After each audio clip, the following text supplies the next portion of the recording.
So let's dive right into this explainer. If you've ever found yourself completely overreacting to a partner or a friend in a way that just feels out of character, or maybe, honestly, a little too familiar, well, you are exactly where you need to be. Today, we're acting as your guide, your supportive mentor to unpack some truly fascinating source material that looks at the psychology of childhood emotional imprints. We're going to be using some pretty simple but powerful gardening analogies to really understand how our earliest experiences act as the absolute foundation, the soil for our personality growth. So get comfortable and let's start untangling the roots of our emotional habits.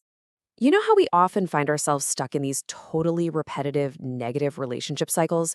Like you might notice you're constantly attracting a certain type of difficult partner.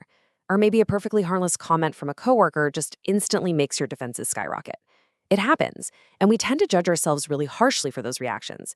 But what if these emotional triggers were literally planted in your mental soil long before you even had a choice? The source material we're looking at poses a really brilliant question. Are these relationship patterns actually yours, or are you just acting out a script that was handed to you during your most vulnerable years? To figure that out, we've got to look at the primary architect of our early emotional world. Now, the source text redefines a pretty heavy term beautifully. It takes the concept of the mother wound and positions it not as an accusation and definitely not as an excuse to play the victim, but as a really crucial area of awareness. It's an inherited emotional imprint. I want to be super clear here. This is not about pointing fingers or blaming our parents for everything wrong in our lives. I mean, the adults who raised us were likely just operating from their own unhealed wounds, right? Instead, understanding this imprint is all about waking up. It's about recognizing how unconscious maternal behaviors, whether that was excessive criticism, being overly protective, or maybe even emotional absence, how those things quietly programmed our adult perception of ourselves and the people we choose to partner with. To really grasp how these imprints actually take hold, we have to look at two totally distinct developmental phases.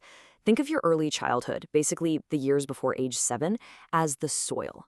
During this time, you literally have no filters. You are purely, completely, unconsciously absorbing everything in your environment.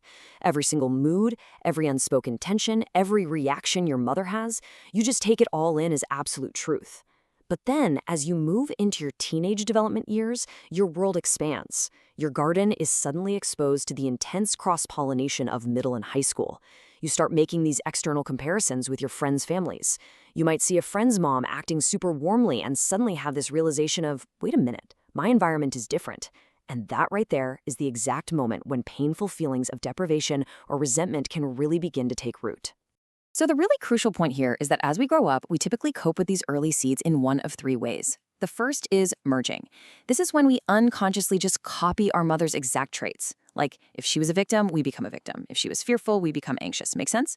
The second reaction is rebellion, and the source cleverly calls this Tarzan mode, becoming fiercely resistant, overly defensive, and just constantly ready to fight anyone who tries to guide us, purely to prove we aren't being controlled. And the third way? Escaping. This is when we forcefully push all that pain down, practically vowing to be the exact opposite of our mothers. But here's the catch. Because that pain is just buried and not actually healed, it ends up erupting as these sudden, intense emotional triggers whenever an adult partner accidentally steps on that hidden landmine.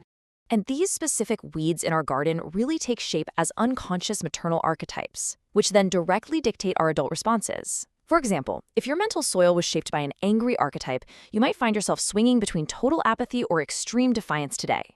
A victim archetype often breeds adults who either adopt that exact same victim mentality or they become highly resistant to intimacy. What about a controlling environment? Well, that can leave you either entirely submissive or just fiercely rebellious in your partnerships. The fearful archetype often creates deep dependency, while the absent archetype can actually cause an adult to become desperately clingy or intensely overprotective. This map is incredibly validating, isn't it? Because it shows us exactly why we react the way we do.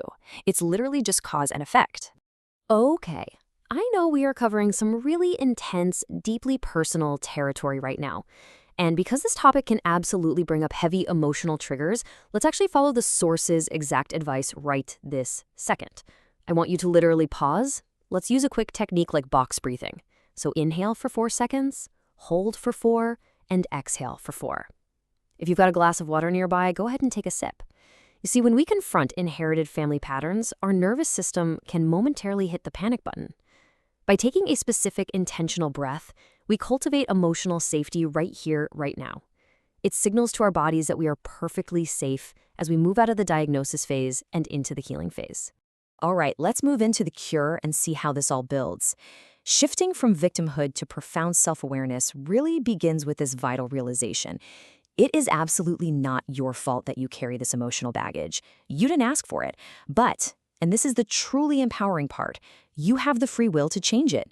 You are not destined to just repeat the history of your parents. Accepting this means recognizing that while sure, you didn't plant the weeds of anxiety or submissiveness or defensiveness in your garden, you are absolutely the one holding the pruning shears today. You get to decide what stays and what goes.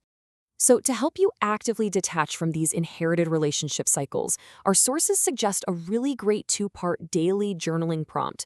First off, identify the specific inherited trait that's triggering you today. Maybe it's a fear of abandonment or a quick temper, whatever it is, and write it down to bring it out of your unconscious mind. Second, track your progress by writing down one small boundary you set against that trait today. And then, once it's recorded, literally tear a piece of scrap paper up.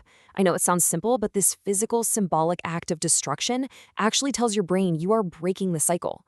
Finally, you cultivate internal emotional safety to fill the space that pattern used to occupy. But how do we actually cultivate that emotional safety? Well, the source highlights a fantastic concept called internal feeding. To truly foster self-love and emotional independence, you have to become the parent you needed. You've got to practice sincerely speaking words of absolute safety to your own inner child. The exact phrases they recommend are, "I love you unconditionally exactly as you are, and I am incredibly proud of you." Think about that. When you repeat this internally, especially during those rough moments when you feel triggered by a partner or a colleague, you completely stop outsourcing your need for validation. You are literally feeding yourself the exact emotional nutrients your soil has been craving all along. Wow, we have covered a lot of ground today, but you now understand the soil of your past. You see the profound impact of those early maternal imprints. And most importantly, you possess the pruning shears, the actual tools to clear out the weeds of inherited reactions. You are no longer bound by a script that was written for you before you were even 7 years old. So as we wrap up this explainer, the only question left is really about your future. With the weeds cleared and your emotional safety finally established, what new intentional seeds of self-love, boundaries, and healthy partnerships will you choose to plant in your beautifully free garden today? Keep that question in mind, and I'll catch you in the next one.